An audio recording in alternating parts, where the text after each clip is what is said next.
Hello, everyone. Dr. Jimmy Brown here. First of all, thanks so much for stopping by. Hope you enjoyed today's video. I do have one quick request.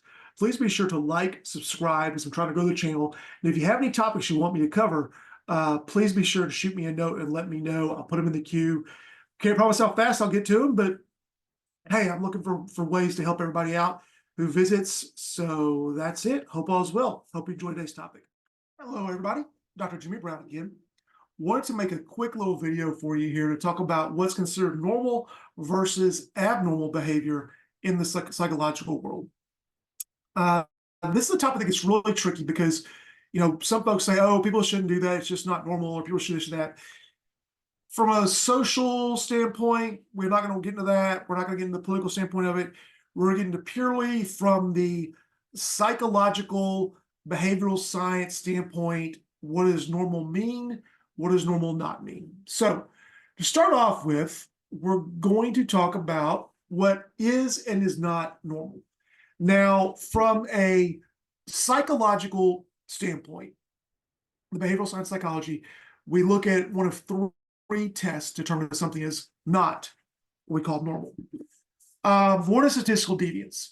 Does this fall outside the normal range of behavior statistically that we would expect within normal behavior? If you've ever had any statistics class, I talk a lot about, there's the bell curve, and things in the middle of that bell curve, we say, okay, that's what we normally see by random chance. Things in the outliers, those we say, okay, something different's going on here. The example I use here is when we talk about people having depression. Everybody has days where they don't feel good. Everybody has days where they have the blahs or not feeling great.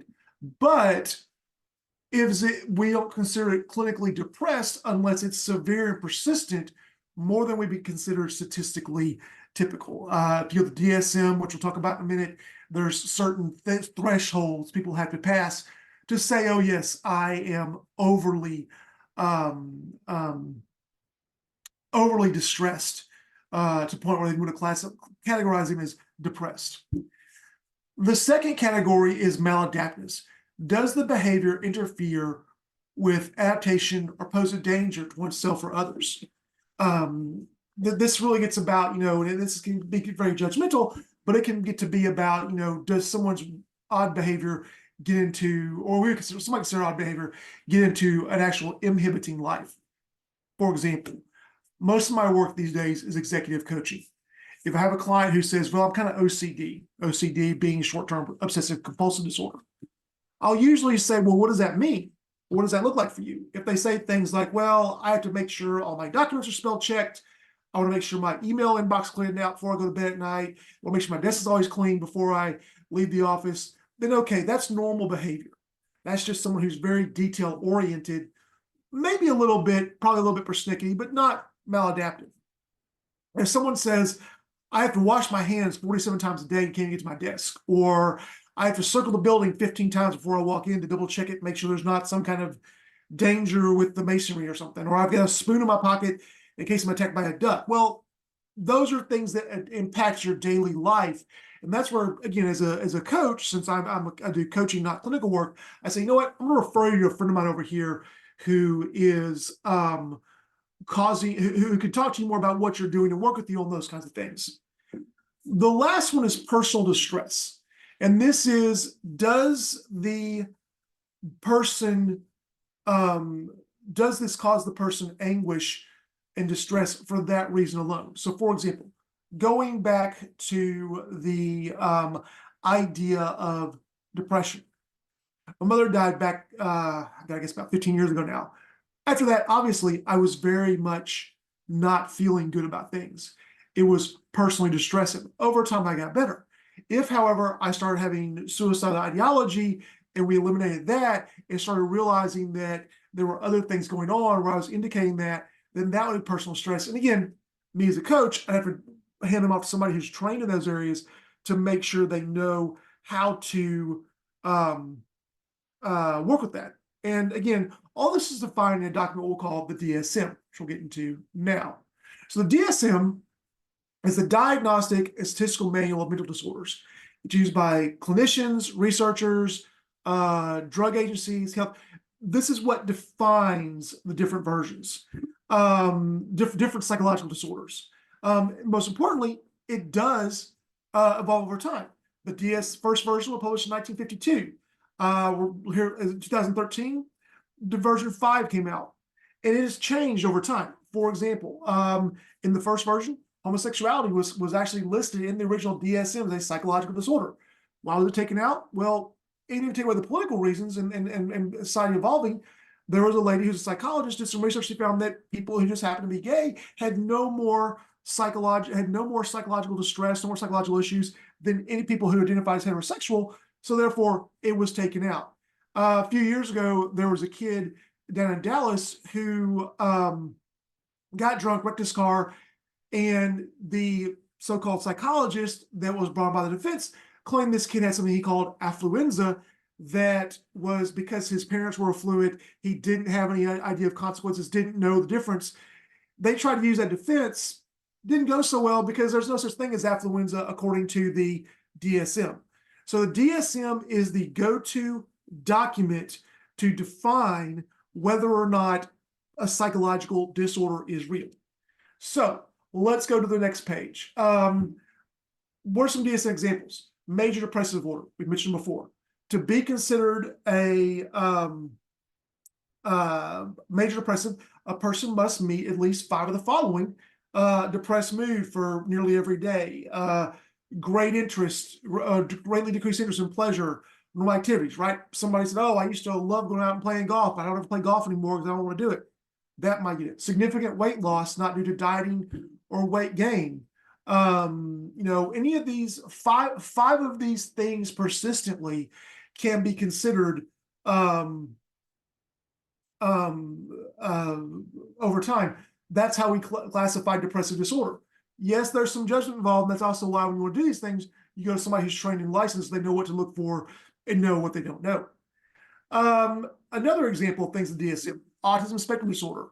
Autism was first identified by Leo Kanner in 1943, and it's really abnormal social development. And it's really thinking about, and there's different kinds of autism. That's why I call it the autism spectrum disorders. There's many different kinds. I always tell people, when you think about it, think about a Christmas tree, right? Christmas tree lights, usually they are all evenly distributed.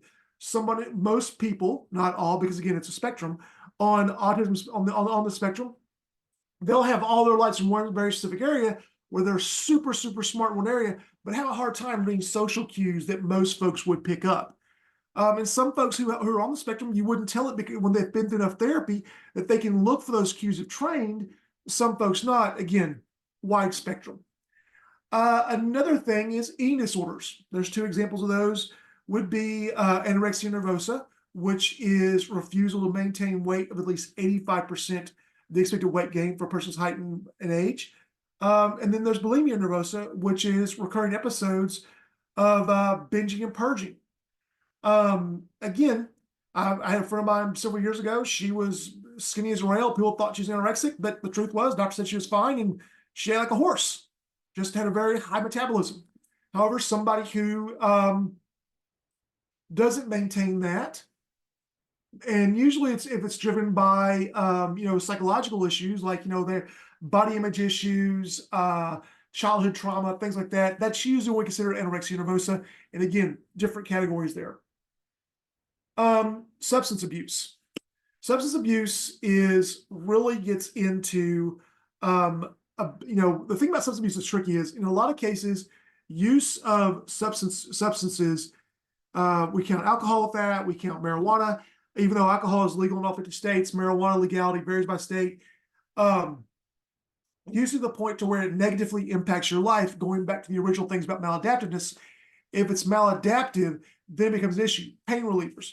A lot of pain relievers are perfectly legal, but you have substance abuse problems when you start using them more than you should.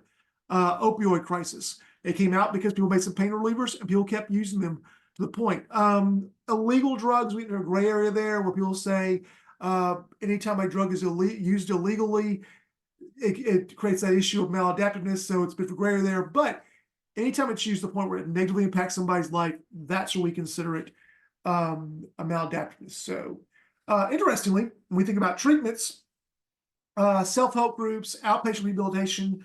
Ironically, the thing that's least used to help to treat those is jail. So going to people to jail for substance abuse almost never works. Self-help groups actually the ones that are used most often. This doesn't really get into the efficacy of these, but does show the number of things that are used. A couple of interesting ones is Alzheimer's disease, which this is a division of what do you call it? Dementia. Now, dementia is serious cognitive ability loss beyond what we expected by normal aging. So, for example, my father right now, he's 79 years old. He forgets stuff, but he's well within the normal aging parameters and probably a little bit better than some people, according to his most recent doctor's visit. My grandmother lived 109. When she got to be about 105, they really couldn't tell if she had any kind of dementia or not, because frankly, there were so few people who make it that age. We don't know what the normal cognitive decline is at that age. Alzheimer's disease is dementia caused specifically by plaques on the neurotransmitters. So think about like a pipe in your kitchen, right? Over time, things build up on there, water doesn't go through as well. The neurotransmitters don't go through as much, build those plaques up. That's Alzheimer's specifically. So that's it for what's normal, what's not. I hope this was useful to you. If you have any questions, feel free to shoot me an email. If there's any other topics you'd like me to cover, send me those too. I'll be glad to add those in. So that's great. See you next time.